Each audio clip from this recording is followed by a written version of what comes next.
Les agriculteurs se lancent dans l'influence. En Chine, les néo-paysans, la nouvelle génération d'agriculteurs, vendent leurs produits directement aux consommateurs en promouvant leur métier et leurs récoltes sur les réseaux sociaux. Une nouvelle pratique encouragée par le gouvernement qui mise sur les influenceurs pour relancer la consommation chinoise en berne. Et pour se former, les futurs streamers vont sur les bancs de l'école. Les formations de live stream, parfois financées par les gouvernements locaux, se multiplient dans le pays. Là-bas, on apprend à bien articuler et à mettre en avant son produit.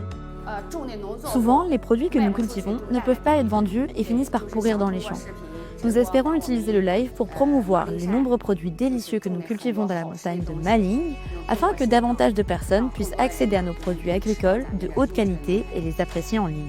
Crash des prix de l'immobilier, tension commerciale, la confiance des Chinois est au plus bas. Et ça coûte cher au pays. La consommation ne représente que 32% du PIB. À titre de comparaison, c'est 55% en France et 69% aux États-Unis. Le gouvernement a donc déployé des mesures pour stimuler la demande intérieure, notamment des réductions de taux directeurs ou la suppression de certaines restrictions sur l'achat de logements. 41 milliards de dollars ont aussi été débloqués pour l'achat de produits comme les voitures, les smartphones ou l'électroménager. Sans oublier l'influence, l'arme secrète de Pékin qui marche très bien. Pour les agriculteurs, les live streams permettent d'atteindre des sommes incroyables. En 6 heures de direct, certains peuvent dépasser le million d'euros de vente. Comme tout le monde le sait, de nombreux agriculteurs ont du mal à vendre leurs produits agricoles, surtout hors ligne, où ils n'obtiennent pas de bons prix. Tout ce que vous pouvez faire, c'est essayer de les vendre rapidement. Et comme nous le savons tous, les ventes en ligne sont rapides.